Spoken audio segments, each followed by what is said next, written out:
What's up, everybody? Um, on this episode, Blake will be joining me momentarily. We're going to be talking about yesterday's game against the Ravens, what the Bengals should do with Zac Taylor, what the Bengals should do with John Ross, what the Bengals should be doing with AJ Green, and some other things. We'll be answering your all's questions as well. So Blake's getting ready to join, so we'll go ahead and get.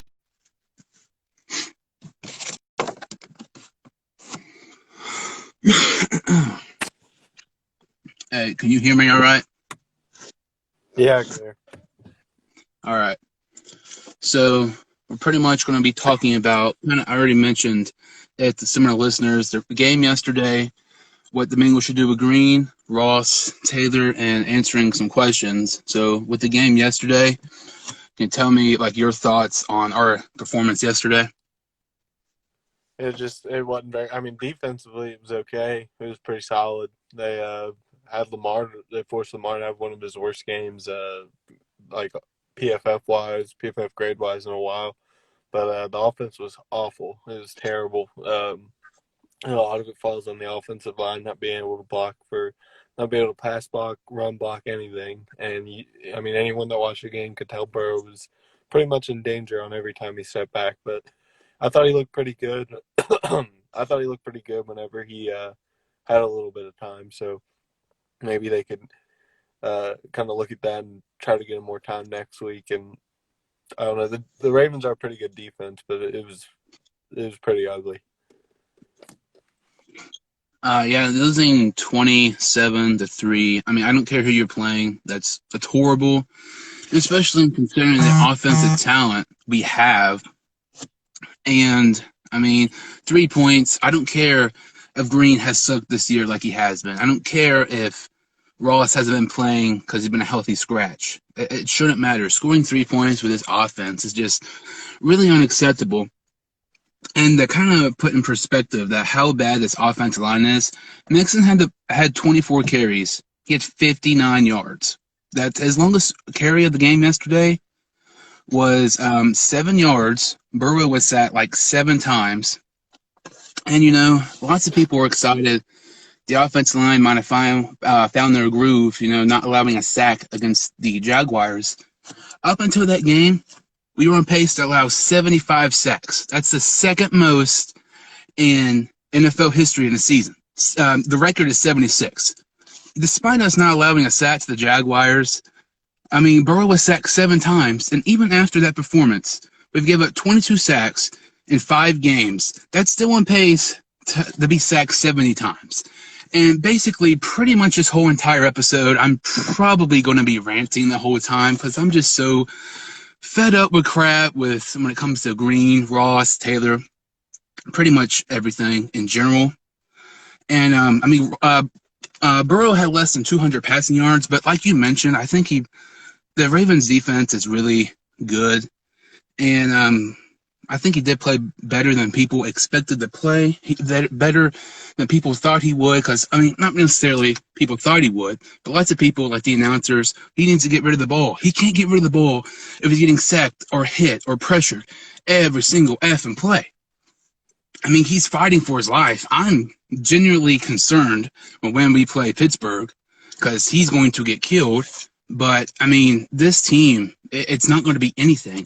We're not going to get wins until our offensive line is better. We got lucky last week because the Jaguars arguably have the worst defensive line in the NFL.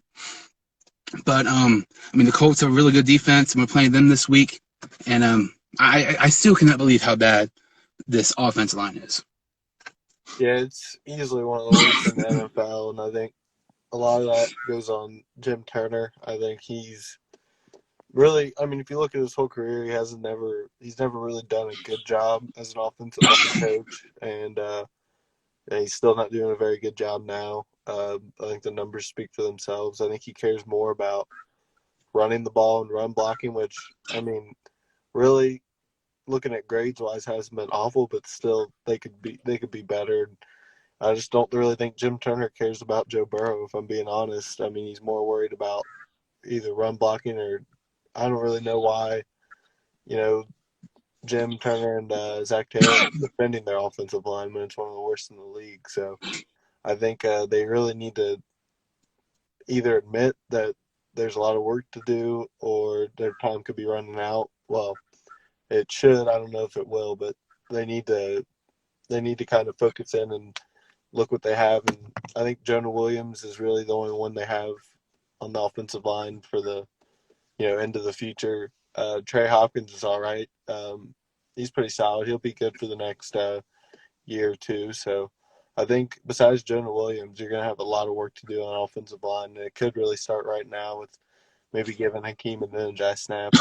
I mean, you can't really sign somebody that like right now that's going to help far down the line, but you can definitely try with a Denijai or someone like that. And I don't know. I think they're going to have to take some steps to fix the offensive line pretty soon, even though there's not much they can do that's really going to make a giant difference. And you look at free agents next season, specifically guard. Joe Tooney will be a free agent, and Brandon Sheriff, I think that's how you pronounce his name, the guy for the Redskins, will be a free agent. You look at some people, I've seen a couple of, I mean, it's not going to happen because we don't do mid-season trades. But I saw a couple of mock trades, and it had us getting, somebody talked about Gabe Jackson, and somebody talked about us trading for Kevin Zeitler, former Bengal. Realistically, if you said that, you kind of mentioned that Turner doesn't seem like he cares about Burrow. It seems like Turner and Taylor are not, they don't care about Burrow's safety. I mean, it seems like as if they're wanting him to fail. And throughout the entire offseason, we're glad with this offensive line. We're glad with this offensive line. We think we can do good things with it. Burrow was getting killed every play. And Taylor said something in the fourth quarter, our offensive line played better. I think Burrow was sacked the first two plays of the fourth quarter. How can you be content with that? Your franchise star is getting pressured every play, and everybody talks about Jim Turner. This is kind of leading to the next topic with Taylor, but everybody talks about Jim Turner. He needs to go. He needs to go. Who wanted Jim Turner in the first place? Turner was a horrible hire. He had allegations with Miami, with the Dolphins. He got in trouble with A&M. Everybody talks about Turner needs to go. He does. But Taylor can go with him. And throughout the first 19 games, Taylor was 2-16-1. Hugh Jackson, who many consider to be one of the worst NFL head coaches in history, was 1-18. Taylor only had one more win in his first 19 games than Hugh Jackson did. Hugh Jackson had Josh McCown, Isaiah Crowell, and freaking Terrell Pryor as his leading receiver. Zac Taylor has had John Ross, A.J. Green, Tyler Boyd, T. Higgins, Auden Tate, Mixon. Dalton. He was a Pro Bowler. Burrow. The list can go on and on and on. People need to stop making excuses for Taylor. In his career, he's 3-17-1. I don't care if you're a crappy coach. I don't care if you're a good coach. When you have the talent that we have throughout your first 21 games as a coach, that's unacceptable to just have 3 wins in your first 21 games with the Cincinnati Bengals. So with Taylor, what we should not be 1-3-1 right now. How many wins do you think at the end of the season the Bengals have to have for Taylor to keep his job? I'll say 4. If they really, 4 is not great, but if they were really, uncertain about the future with him, he'd be gone already. So I think if he wins 4 games, they'll stick it out one more year, at least. Do you think that should happen? Like, obviously, Taylor, we could suck this year, like we are currently. But how many games do you think he should stay? Like, how many games do you think he should win, or he gets out of Cincy? You think 4? Or do you think higher? I think it'd be 4. I mean that's a 2-win improvement, and they hired him to be to guide the Bengals into the future, and I really don't think I think he's got to last at least till year 3. I mean, he hasn't done a great job, but it's still not his team yet. I mean, he's got some guys he wanted, but this is Marvin Lewis, Duke Tobin, Mike Brown's team.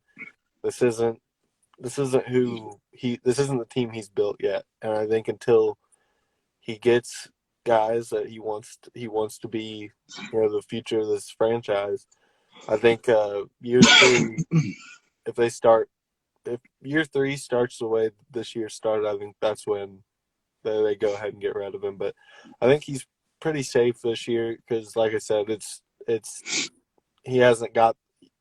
He inherited, like someone said in the comments, he inherited a bad group of players from Marvin and all them. So I think you give him a chance. He hasn't done a great job, but I mean, until he gets the players he wants, I think he's in a bad situation right now. I think he's made some bad decisions, and I'm hard on him too. But I think right now you got to give him the benefit of the doubt, just for a little while longer, just until he kind of gets who he wants and can do what he wants. I think, and then what I'm saying is like year 3, if he gets the people he wants and is still not getting results, then that's when you go ahead and get rid of him. I don't want to hold on to another coach like they did for a super long time like Marvin. I think you give him a kind of a deadline. So like half the season, year 3, if you don't have it figured out by then, he's gone. Going into the season, I thought we'd be anywhere from 7-9 to 9-7. The lowest amount of wins I thought we could have was possibly 5. And I mean, we're 1-3-1, and we should have at least 2 or 3 wins right now. If it was for a average offensive line and a average offensive play calling. And to me, I think it has to be 6 for Taylor because, I mean, expectations were high, obviously, with Burrow in the draft and, a new young core coming in with different players. But Taylor has not won a game that we should not have won. Taylor has yet to win a game that we were not like really like surprised that we won that game. He's yet to win a game that we like weren't expected to win by. Let's say, for example, this week against the Colts, I don't think we're going to win. If we win, I would be impressed with Taylor because the wins we've had. I mean, last season against the Jets sucked. The last week of the season, last season was against the Browns. I mean, the Jaguars, who on paper have one of the worst rosters in the NFL. So I say 6. I'm not high on Taylor. If we get 4 or 5 wins, I think he should go. But regardless of what happens during the season, he can't be fired. I've seen some people he should be fired right now. That would just be stupid. But it really wouldn't make any sense. But to me, if we go 4, we have 4 or 5 wins, which I still wouldn't really be happy with Taylor with. If he would be on the team next season, to me, he cannot be calling offensive play calls. You look at it, 3rd and 7 or longer, at least 80% of the time, when we have a situation like that, it's a screen to Bernard. And I remember yesterday's game and against the Eagles and against the Jaguars, that's happened. And last year against the Jaguars, I mean, Dalton was picked off and ran back for a touchdown. And the Jaguars defensive lineman was asked, what did you see in that play? It's like, we studied that play. We knew what it was. Any Bengal fan who a 3rd down and Bernard's in, it's going to be a screen. The play calling it's just average, and it seems like it's always the same stuff. We're not getting different people involved. We're not having Ross involved, even though he's a bust. I would say he's a bust now. But I just don't get – if Taylor stays, Callahan has to be calling plays or somebody else. I don't understand or the reasoning why Taylor's still calling plays, and if he stays next season, there has to be he absolutely cannot be playing. Absolutely cannot be calling offensive play calls. Yeah, I just kind of feel like so far they've been. I mean, they haven't executed. Don't get me wrong; it's not like all on play calling, but I think they just kind of seem stiff some games. It's they're gonna run it on first down and gain 2 yards, or they'll get an incompletion on first down, run it second down, gain 2 yards. So now you're stuck with a 3rd and 8. Uh, if you can get a little bit more flexible, use your guys. I know people are down on John Ross. Let him get like an end around or something, like reverse. Just get a little crazy, you know. I mean, what do you have to lose? So I think maybe I'd like to see some different formation too. A little bit more. I know they run out empty a lot. I like empty. Maybe go out a pistol a little bit with bring in like P. Ryan and Mixon. Just have an extra blocker for Mixon. I'd like to see them get Drew Sample a little bit more involved. Maybe with some mesh routes with Ethan Carter on the other side. They can kind of. I think they need to get the tight ends more involved. I'd like to see more throwing out of the single back formation. I think that's something they were pretty good at last year. I know they didn't win a lot, but last year they've been you saw those play action plays, the single back where they fake it to Mixon, and Boyd gets open on those a lot. So I think with formations like I formation, single back, if they can learn to throw out of those a little bit more, get that extra blocker, and use that tight end, I think that's going to help a lot. And take more chances deep. I think Joe Burrow hasn't been great deep this year. Passes over 20 yards, but if you could get maybe John Ross back, that's he hasn't been great, but that's a guy you have to account for as a defense. A guy with 4.22 speed. You have to account for someone like that, even though he hasn't been great. You can't just leave him out as a defense. So I think getting him back, kind of even as bait, just someone you can bait deep, and then I like to see T. Higgins. They keep targeting him during the middle of the field. He's been great as a rookie, and they haven't got AJ Green involved. And I don't really know that that's on coaching. I think AJ Green not getting involved is on AJ Green. So.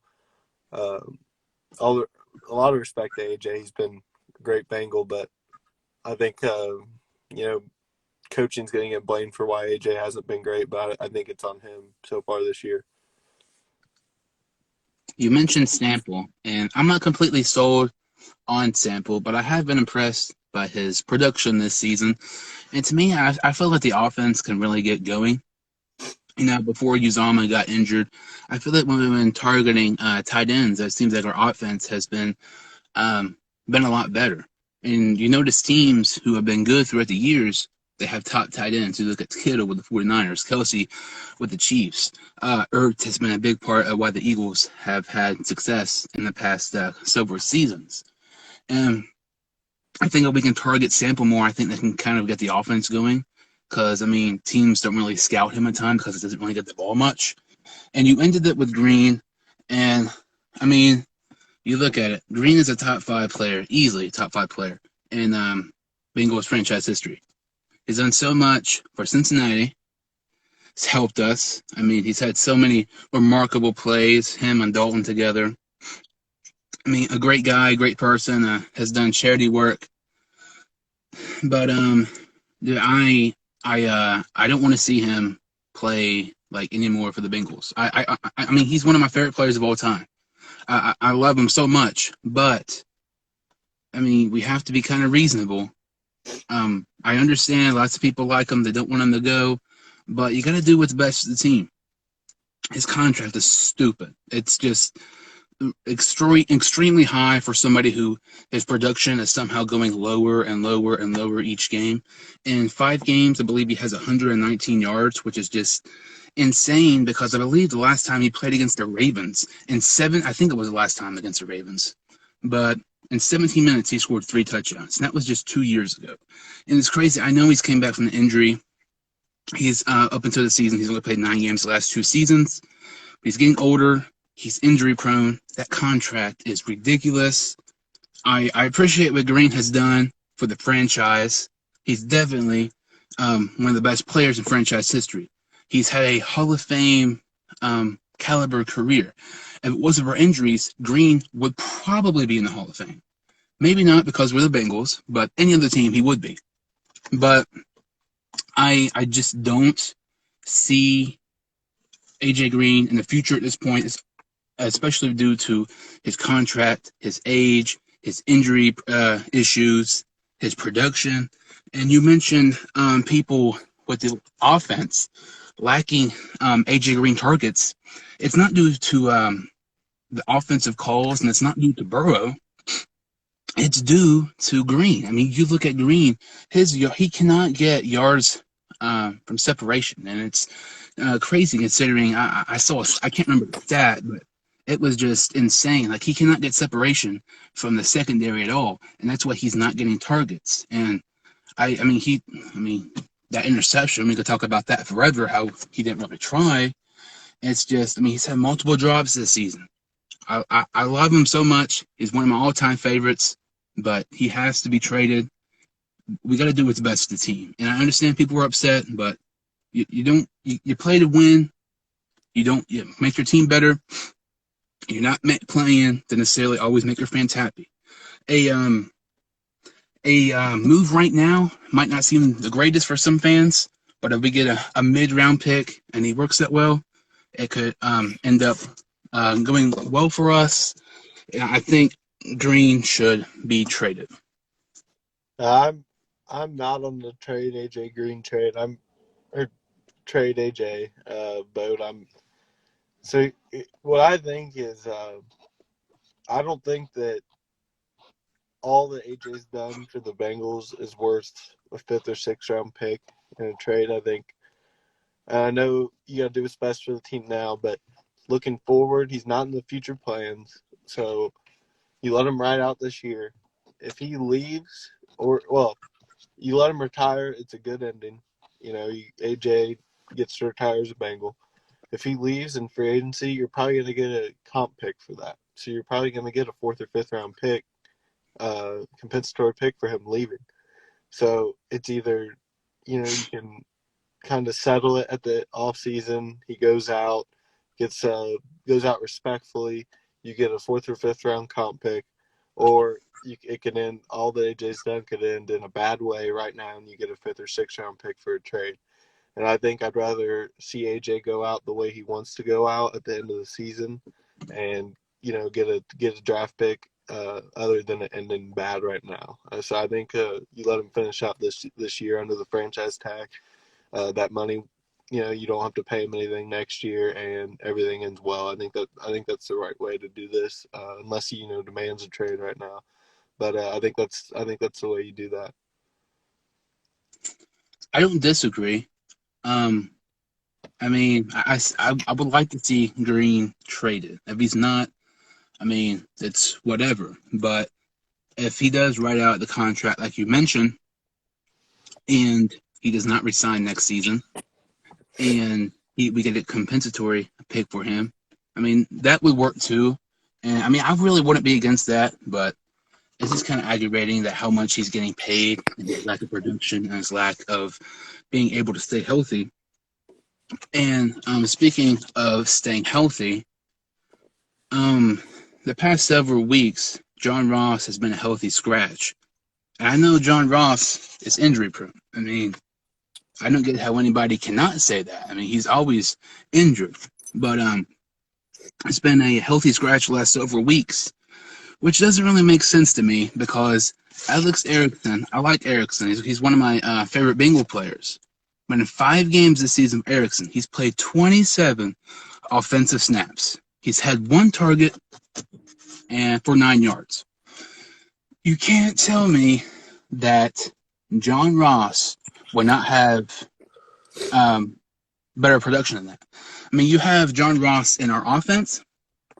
Although Green has not been playing good for us, when you have an offense that consists of Tate, Higgins, Boyd, and Ross, Tate Higgins, Boyd, and Ross, that's a dangerous offense. I mean, you add Mixon in the backfield. When you put Mixon in the game, it's so much harder for defenses to figure out what we're doing. And, I mean, for him to be a healthy scratch over Erickson, who, honestly, going into the season, I didn't think he was going to make the team because I just didn't think he was going to make the team because you look at special teams, he's a punt returner, but Bernard, Ross, Brandon Wilson, or Darius Phillips would do just as good as punt returning. I don't understand. I don't get this at all. The why Erickson is continue to play every single game this season, but John Ross has been a healthy scratch. I know Ross isn't going to be in the future, but realistically, Erickson might not be either. That's a very questionable decision making to me, and something that I don't understand at all. I thought Ross was going to be active up until they announced that he was sick. I thought he was going to be active Sunday. So yes, or what's today? Yesterday wasn't it wasn't a healthy scratch for John Ross. He was sick, and that's why he wasn't active. But I think he's going to be active against Indianapolis because I thought he was going to be active against Baltimore up until the day before. I think when they announced that he was doubtful. So I think he will be active against the Colts. We'll see what happens, but he's I think he should be active over Erickson. Maybe Darius Phillips catches punt, and I think Ross is he hasn't been producing. He's a little bit of a bust. I think he needs to play still, and you need to at least give him a chance to prove he gets a deal. I know it's not looking likely, and they probably shouldn't, but I think he, with all the injuries he's gone through, all the issues, I think he deserves a shot to prove that he deserves a contract.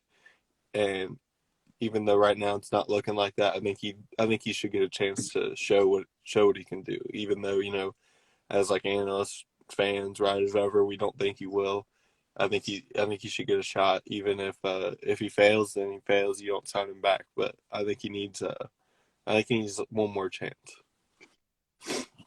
I agree. He definitely needs to be playing. But let's say you play Ross and he does really good. He does good for a few weeks, and then the trade deadline is a couple days away. And, Ross kind of has games similar to it was Seattle last season, had a fantastic game.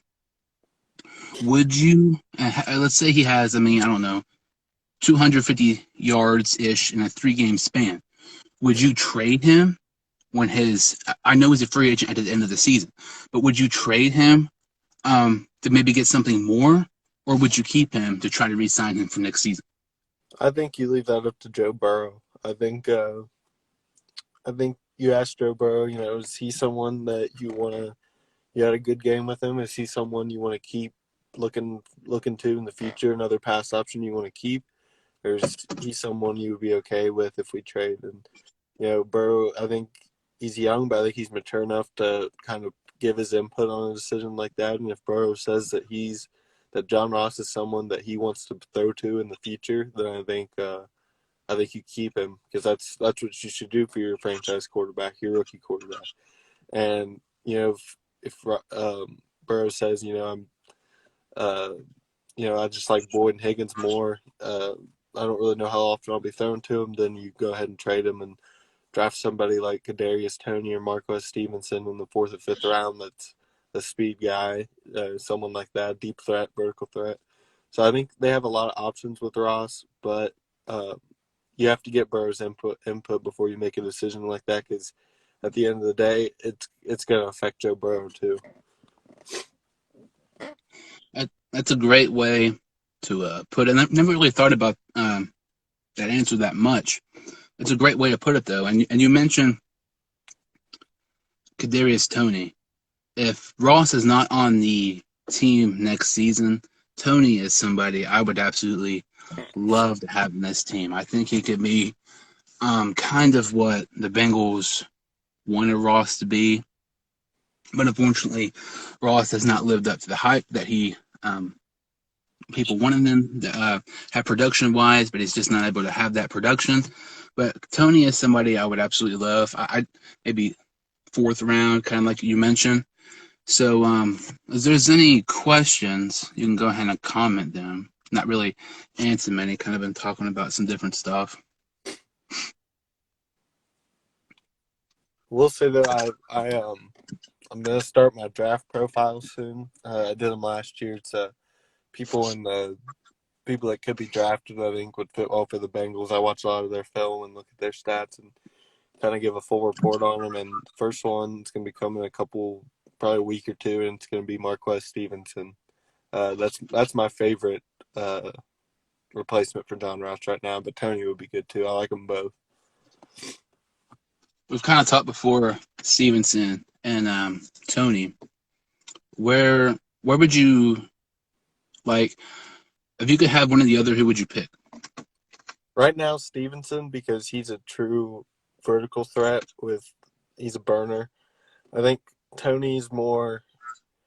It's hard to tell, his true skill and positional needs and all that stuff because for Florida, he's using the slot and he's used out of the backfield, all that stuff. But that's Florida. You don't really know his true capabilities. Stevenson, we know his true capabilities. He can line up deep and he's a vertical threat. He can move into the slot, all that. Tony just has a little bit of a question mark because he's been moved around so much by Florida. So you don't really know if he can be that true outside vertical threat that you need to replace John Ross. But as the season progresses, we'll see more film and we'll see more of what he's capable of. So right now I'm leaning Stevenson, but, one game could really change my opinion on that. If I see Tony, line up wide and be the corner in man coverage, that's obviously going to sway my opinion a lot. I like both, but I prefer Tony. You mentioned Florida. To me, Florida in the SEC, the way Tony's been playing kind of has been showing how good he's been, considering they're playing in arguably the best conference in the country. And something else, you look at Florida. I watch them a lot because, I'm somewhat of a Florida fan. But you over the last several years, there's not really been any standout receiver Florida's had. They had Callaway and Tyree Cleveland, a couple of good guys, but to me, they've not had anybody great. And I think Tony's has potential to be the best Florida receiver in quite some time. And Florida's not really been a team to pass a whole ton the last several years, but them having Trask has really opened them up passing more. And I don't know. I think Tony could be the real deal. I know lots of people said this about Ross. But if we're able to get Tony, I would absolutely love for that to happen. Somebody commented, should the Bengals trade Dunlap? I'm going to go ahead and say, like AJ Green's contract, I think Dunlap's contract is a bit ridiculous, how high it is. Carl Lawson has been playing great. Before yesterday's game, I believe he was tied third or fourth in the NFL in most sacks. And although Lawson's a free agent at the end of the season, I would trade Dunlap for maybe a third-round pick. And that money with Dunlap leaving, I would use some of that money to try to extend Lawson because I think Lawson, hopefully, and he should be in the Bengals' future plans. I think you got to make sure that you can sign Lawson first. Maybe try to get a deal now, extend him now or something, because they would be in a really bad situation if they trade Dunlap and Lawson leaves. So I think I'm fine with trading Dunlap. I'm not against that. I just would like them to make sure that you have Carl Lawson locked in for a while before you make a move like that.